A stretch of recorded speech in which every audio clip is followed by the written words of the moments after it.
Hello my lovelies, welcome back to my channel, or welcome to my channel if this is your first time here.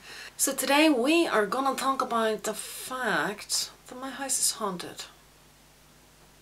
Yeah. In fact, sometimes I think it's more I'm haunted than the house. But honestly guys, the room that I film in, I'll give you a wee bit of a story on that. The room that I film in is actually the biggest bedroom in the house, but yet my husband and I don't use it as a bedroom. Does that make sense? No.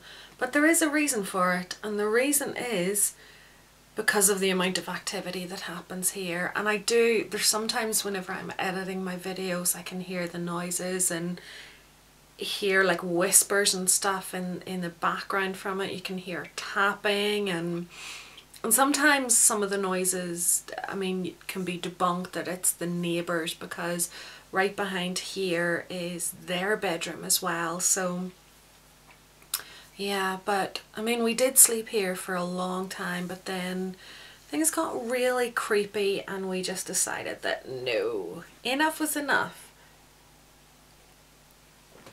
So we were getting a new bed, and rather than move the bed out of this room and stuff, we just went, right, do you know what, let's just set up in the other room. So we are in a tiny bedroom, but we don't need any bigger, you know, it's perfect for us.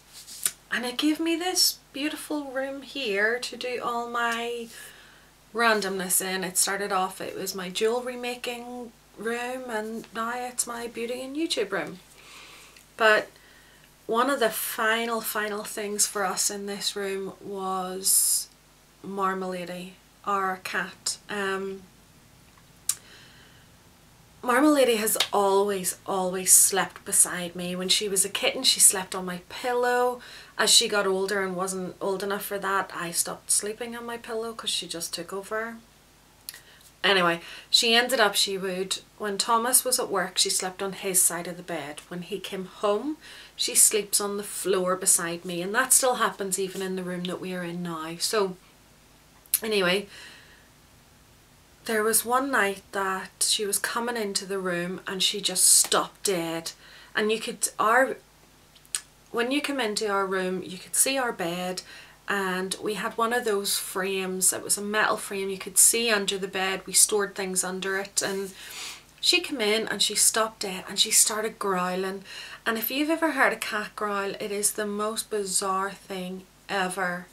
So she was growling at something underneath the bed, and then she ran out of the room. And I was like, what the heck is that about? And I lifted up the mattress so that I could see underneath, thinking maybe there was a big spider or some sort of creepy crawly under there, or maybe even some random cat had gotten in through a window or something. I really didn't know, but I could not understand what it was. And I was like, I'm not sleeping in there tonight. And Thomas was like, oh come on, wise up, you can't not sleep in there. And I was like, but I really don't want to be in that room. If there's something in there that she doesn't want to go in because of, then why would I want to be in there? So Thomas was like, come on, let's just go to bed. So that night we were lying in bed, and I could hear movement, I could hear something, and wherever Marmalady had been sleeping, I could hear her jump down. So I heard the wee thud, and then a doot doot doot doot, and she was at the door, and she started growling again at something under the bed. And I was like, oh come on, just come in. If it's a spider, just go get it. So I tried to bring her in, and I set her beside the bed, and she let out this screech and ran out of the room. I had a scrab down my arm from where she tried to get away from me.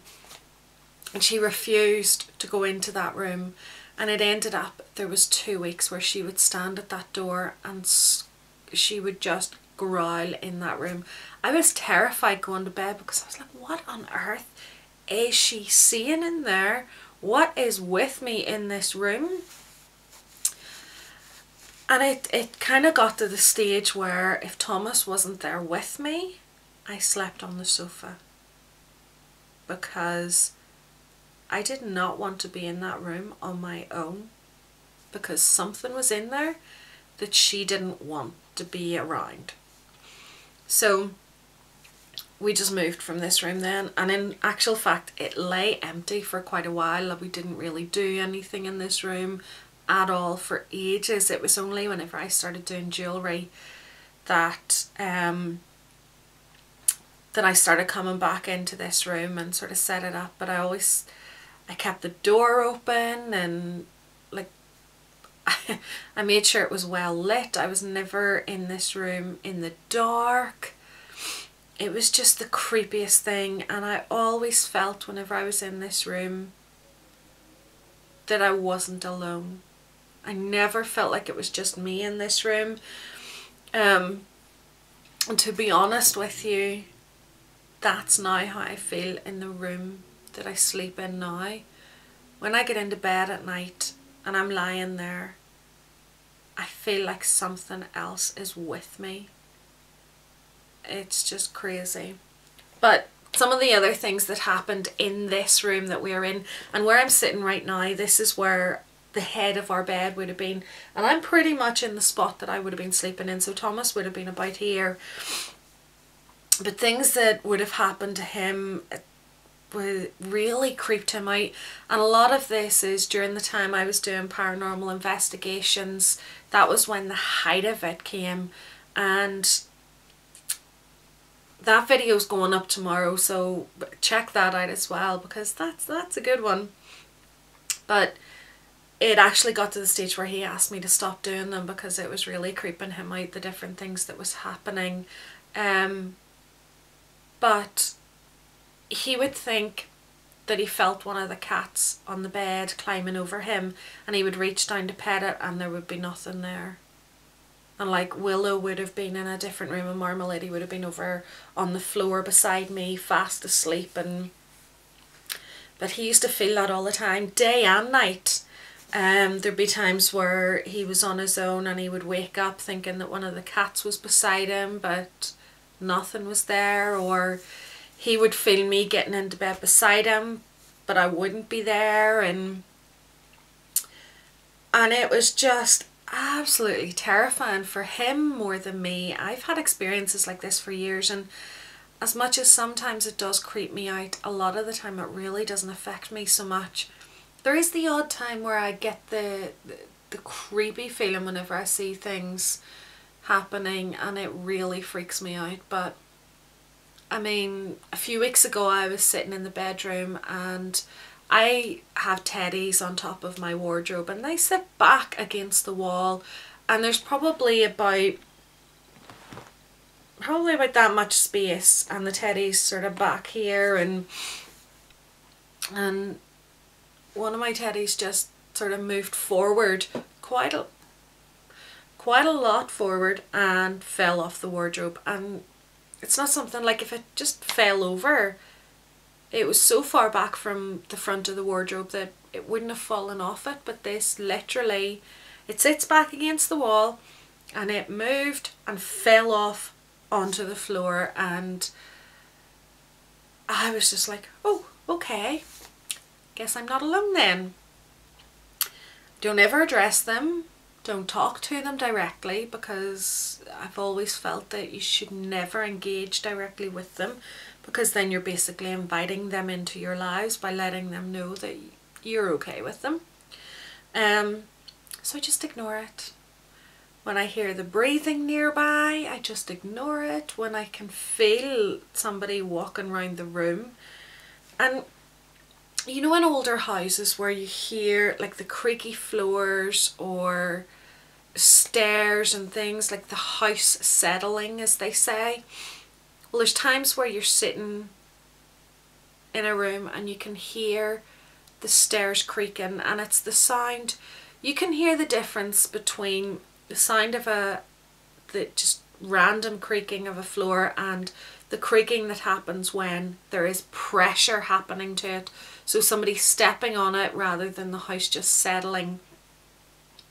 And the amount of times we've been in the bedroom and that's happened, both of us, Thomas has even experienced this and as well, so it's not even like it's something that's just in my head. And so there's times that like Marmalade would be chasing something around the house, and I tell you, I am so convinced that she is playing with Willow.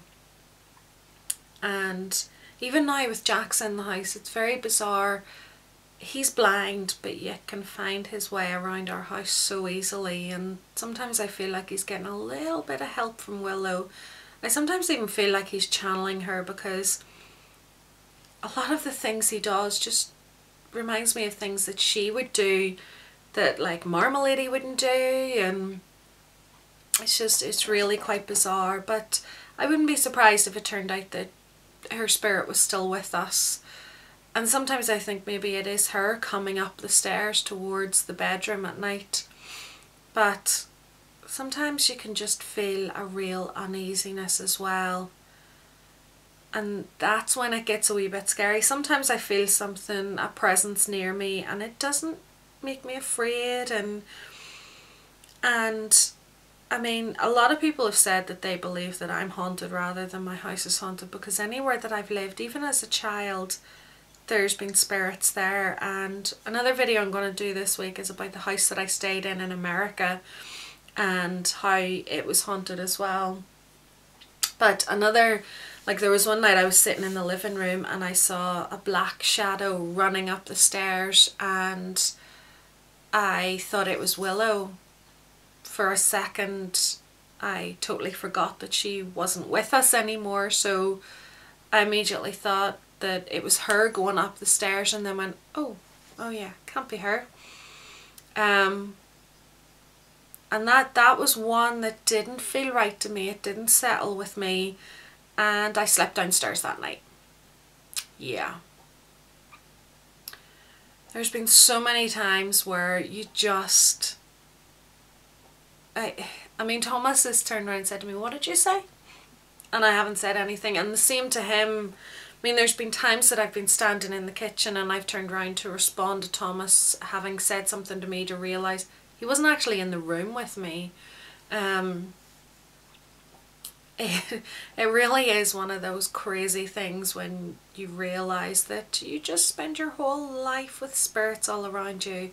I actually met someone once, it was another paranormal person, and he was able to tell me details of a spirit that was attached to me, and he did say that I'm what's known as a sensitive, and that really resonated with me, because I thought, gosh, you know what, that could be an explanation for why I feel like I see spirits, and not see spirits. It's not, that's the thing, it's not even, I have seen spirits over time, but most of the time I just feel that something is there all of a sudden. And he said that because I am so open to it, I'm so perceptive to it, that they are drawn to me then. So if I'm in a crowd of people and there's spirits there, they're going to be more drawn to me because they know that I'm going to be able to connect with them. I mean, I don't really know much about that kind of thing, and it's not that I'm psychic or anything, it's just that I'm open to it. So things like that I'm going to notice, whereas other people wouldn't really notice things, or, you know, they would brush it off as coincidence and, oh, pardon me, and things that are all in your head and that sort of thing. But yeah, so my house is haunted. And if you listen, like someone actually did tell me in one of the videos they were watching of mine, they had their headphones in and they could hear whispering in the video behind me. I can't even remember which one it was. I couldn't even begin to go back now and check. There's that many videos on my channel, but it's funny that other people are starting to notice things, and even friends. I had a friend who used to stay with me all the time, and she would say that she would hear something going on downstairs at night, and she would think that I was downstairs. A couple of times she actually did go downstairs to see if I was okay, and I wouldn't actually be there. Anyway guys, I love you all so much. I hope you're having an awesome Halloween, whatever you've been getting up to. Let me know in the comments below if you've dressed up for Halloween and what did you dress up as. Anyway, I love you guys. I will see you next time. Bye bye.